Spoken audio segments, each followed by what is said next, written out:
All right, I'm going to get on here real quick just to kind of explain where we are in this project. Doing a little bit of a change here on Gladiator Support Vehicle number 2. That's the van, which will be power and light, and also will be the brains.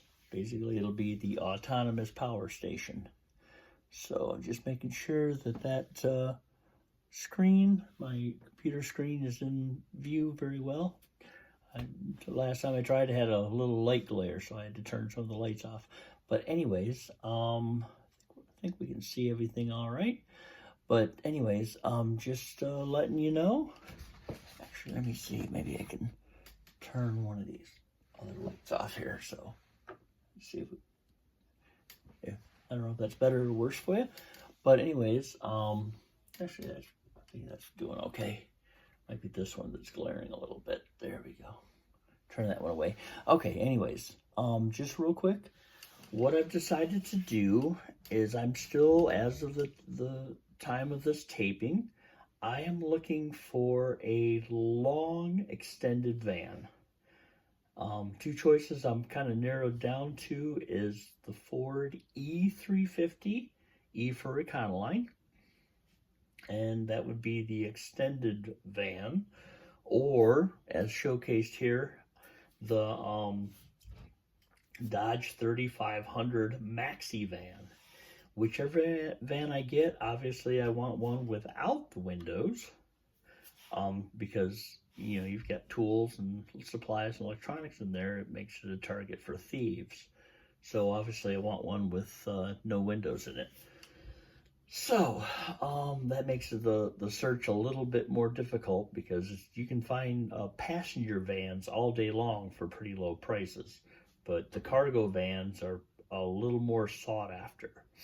And I'm looking for one that would be 2005 and older, at least for the Fords. I don't know a whole lot about the Dodges, what reliability issues they have had, but I know that they have the 460 in the Dodges, so I know that's a pretty big engine. But I'm upgrading from the truck. I had an OBS GM truck that was the Gladiator Support Vehicle number 1, actually I listed it as, but this will be number 2. The only reason I'm not listing it as number 1 is because I'm going to redo when we do the mock-up vehicle. That'll be number 1, the ambassador vehicle. So this will be vehicle number 2. And what I want to do is, another thing I'm changing is not just adding the third axle. This is a model. This is a 1970s Ford van model that I got on eBay. Actually, I bought 2 of them. One was in pieces, one was complete. I am cutting them up, obviously, but, you know, don't hate me. They're, you know, could have been worse. But anyways, I have actually buying a third one so I can actually continue the body and get that rear section and get this all filled in here. The reason I'm doing that is because to showcase the long version of the van. This one here is a 1970 Ford van. But anyways, I want to get the one with the long van, the one that has 3-4 foot behind the rear wheels, and then use that space to add a third axle.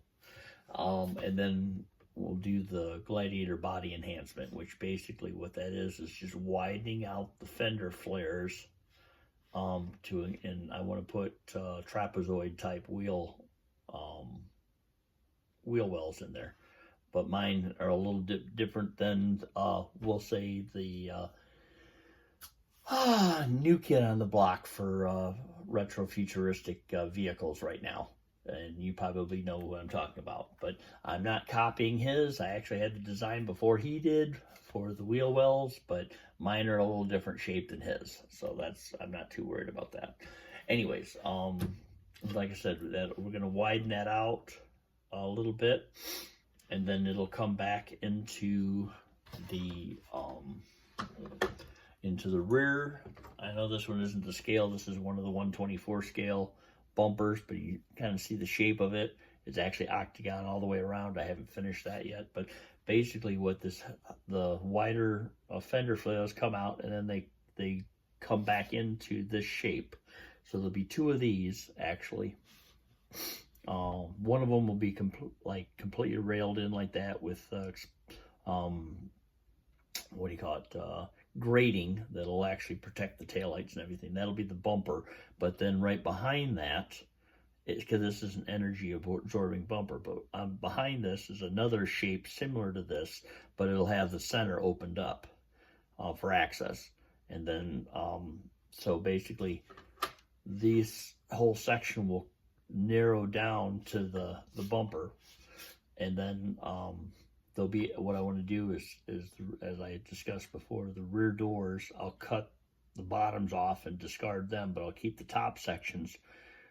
I won't have any windows in them, but I'll fill that section in with some steel vents, real heavy duty steel vents, and then behind that will be some exhaust fans.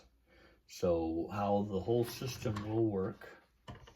Another reason why I'm doing the double axles is because I decided to move my welder generator from the middle section to the rear section. So I'll have a welder generator that'll be about right here, right at the end.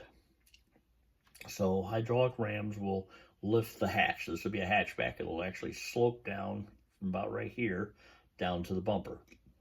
So the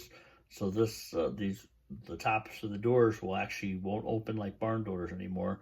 The whole thing will be one unit. The whole system will raise up and out of the way. So I'll have my my welder back in here. And then on either side, on this side and the other side, I'm going to have two generators. One I call the house generator. The reason why it's the house generator is that the autonomous power station, all the brains that are in here, will be monitoring itself with thermostats, voltage regulators, and everything else. So all the system will run with no human intervention. I'm pretty excited about that.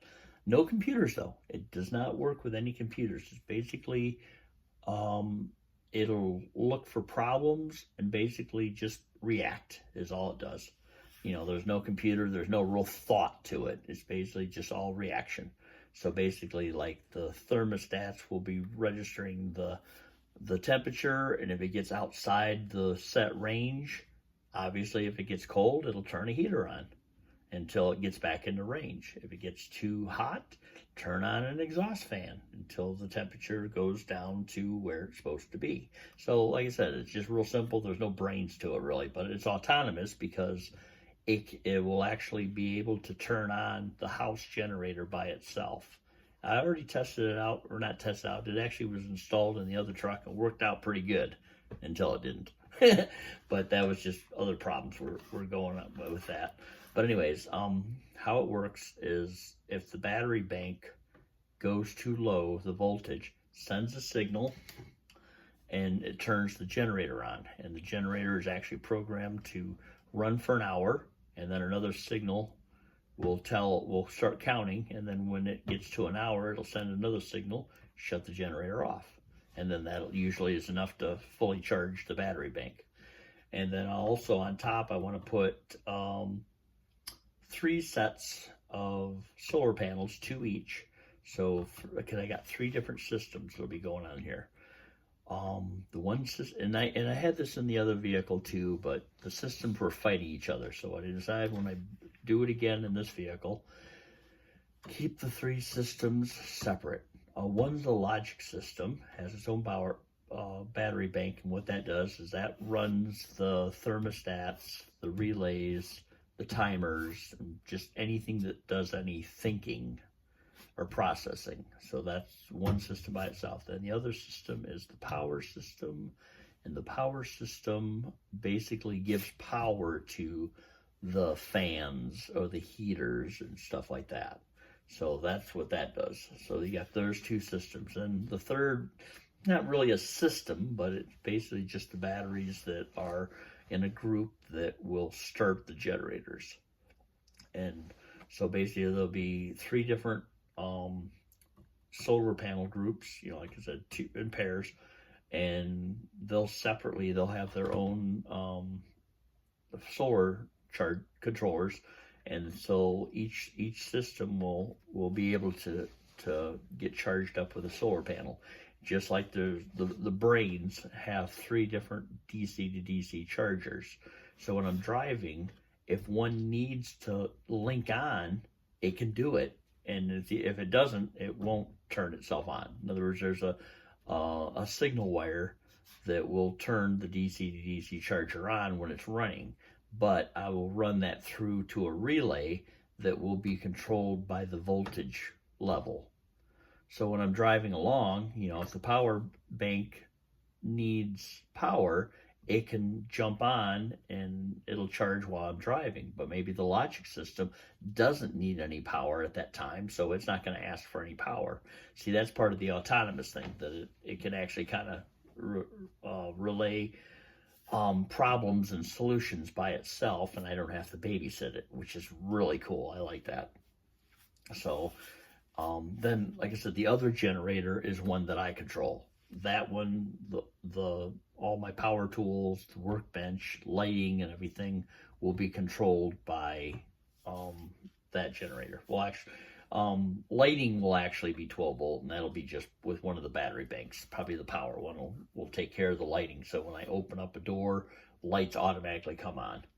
But like I said, if I need to plug in for, a saw or drill press or something like that, I can plug in, and actually I'll have different outlets, because I also have a 5,000 watt inverter that's in the system, which is cool. That hooks up to the power bank also.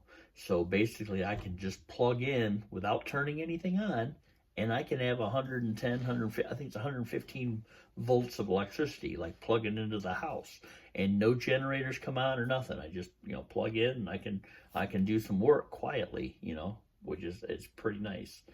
And it's pure sine energy, which means it's clean energy. I guess if you do a regular generator and you plug into it, it can actually damage the electronics, which I didn't know that. So anyways, that's kind of how we're going with that. So like I said, all the generators will be in the back, and one suspension system I just learned about is a company called, I think it's Timbren, something like that. I thought it was Timberwood, but it's not. It's Timbren or something like that. But anyways, what it is it's a single side suspension system with no axle. In other words, the wheel is actually just on one side on a short trailing arm with its suspension and everything like that. And then farther down, there's a bar that connects from one side to the other, but not like an axle. All it does is keeps it from twisting. So that would be good, because on the Ford, you have 2 fuel tanks. You've got your belly one, like most pickup trucks have, and then you've got one big one in between the rails. A lot of Ford trucks still have that. They have the 2 tanks. So that one there, it would be difficult to put something with an axle, because you don't want it to bang up into the fuel cell. So that would be one thing. But what I also want to do is, in the rear of this thing, is beyond all this, is to put a 30-gallon fuel tank for non-ethanol fuel, because generators, they don't like ethanol. It damages the gaskets and whatnot. So I'll have a tank there, and then I'll have the generators that, like I said, they could be 2 on each side, and then the welder generator. But I'm going to run 3 different inlets or outlets into that tank, the 30-gallon tank. So any of these, so when I fill up with fuel, usually your spigot, like if you look on this, they got their fuel spigot right there, inlet. But anyways, they usually have one here and one here, but I'll put a second one. It'll be marked ethanol fuel only. So when I fill up at the fuel station, there are some fuel stations you can go to get non-ethanol fuel. So I can fill up the van normal, and then I can also fill up for the generators too. So it keeps everything going. So that'll be kind of a nice thing. What else I want to address? Oh yeah, I'm still gonna do the partitions where I'll show it right here. Gonna have one partition right here between the cabin, and this is going to be where my tools are. So I'll have one insulated, well insulated partition right here, and then another one on this side as well. So the reason for that is, well, obviously, so that you don't have access to the back, it keeps things secure, but also the system can keep this cabin cool. So basically, if it gets too hot inside the cabin, I'll have a fan in the wall, a vent and a fan in the wall, so that it can exhaust if it gets too hot in the cabin, like when it's sitting outside in the parking lot or wherever, and dark blue vehicle is going to get hot. So if it gets too hot in the cabin, I'll have a thermostat registering that and monitoring it. It can automatically turn on a cooling fan and suck all the hot air out of the cab. So when I get in, it's like, hey, it's not, you don't burn yourself when you get in the vehicle. So that's one thing. And then down below, it'll have a heater. I'll have a heating system in here that'll run off the power station. So I can actually hook up a timer so that when I get up early in the morning and it's freezing outside, the heater will already have heated up the cab even before the engine started. And actually I can do that as well. I can put a block heater in the in the bottom radiator hose, and that can actually run through the system too. So if it gets like I think around, if it's 25 degrees Fahrenheit, it's really cold for an engine to start. So basically I'll have a thermostat that's registering that. So in extreme cold weather, it will not only heat up the cab, but it'll also heat up the engine as well. So when it starts, it's not trying to pump maple syrup through the valves. But so that's one thing that's gonna really help the vehicle as well. And then, like I said, I'll have another insulated partition on this side. So this section right here, I will put my tools, my 2 tool cabinets will go in here. But I was originally going to have a workbench here with a chop saw and a drill press, and it was going to slide out. It'd be on rollers, and it just slides out about 2 foot, so I can work out here with it. But now I'm a little concerned. It's like, well, I may have to redo that. I'm not sure where I'm going to put it now. I guess maybe I could put it in the back. I guess, I don't know. We'll see what happens. But anyways, because I want to put a tool cabinet against both walls, and then also the brains will all go against the wall and stuff like that. And then, little things like the power inverter, 5,000 watt power inverter, all those kind of things, and all of the electrical will be all wired into the vehicle. So, and then there'll be exhaust vents in this wall as well. So basically, if this section where the electronics are for the brains are outside their temperature range, then that can actually, if it's too hot, it can pump it out into the rear. And basically, it, like, this is more sensitive than this section, and then this section is more sensitive than this section. The section that has the generators in it and the battery banks, it's not that critical. In other words, it can get some pretty extreme temperatures, but if it's outside them, you have your vents to here to cool it down. Obviously, if it gets too cold, this will all be insulated. I'm going to have the whole van pretty well insulated for temperature, but also the back is going to be double insulated for sound. And obviously, for that reason, let's say the thing, it's been running the heaters all night because the temperature is really cold, and don't want the electronics to freeze up because sometimes they get damaged. But they'll be able to keep themselves a certain amount of temperature warm. But if it gets too much, you don't want it to cause damage. Anyways, so I want it to be insulated for sound, so that if, like, wee hours in the morning, if the generator needs to fire itself up, I don't want anyone to be able to hear it. A low hum at night wouldn't be too bad. It's not going to be, but I just don't want it to be, you know, above so many decibels, and I don't want it to wake anyone up, obviously. But like I said, I do want to have the option where it can turn itself on, you know, and not be, you know, getting the authorities called. And basically, when I put the, this thing's designed where this rear bumper is, where it angles in, there'll actually be vents. It's kind of, like I said, it's the Gladiator design is really cool looking, but it's got vents on the top and vents in the bottom. So when this vehicle is completed, obviously I'm going to have the exhaust rerouted so it comes out with the vents in the rear. So that's going to look kind of cool. But the top vents are actually for the generators. So when they're running, it'll actually have a little fan that'll actually pump air into where the generator is, and it'll actually push the hot air out the tubes, and they'll be vented out the air vents on the rear. So that'll look kind of cool. But like I said, they'll be insulated so the sound doesn't get out. So the only other thing I will address here is you're seeing this. I did explain it another time, but here I'll go into a little more detail on it. This is a toolbox that normally would be in the back of a pickup truck. This is basically just some basic supplies, place to put, you know, clean stuff. It's just, this is like trunk. Basically how it opens, I'll use this as a demonstration.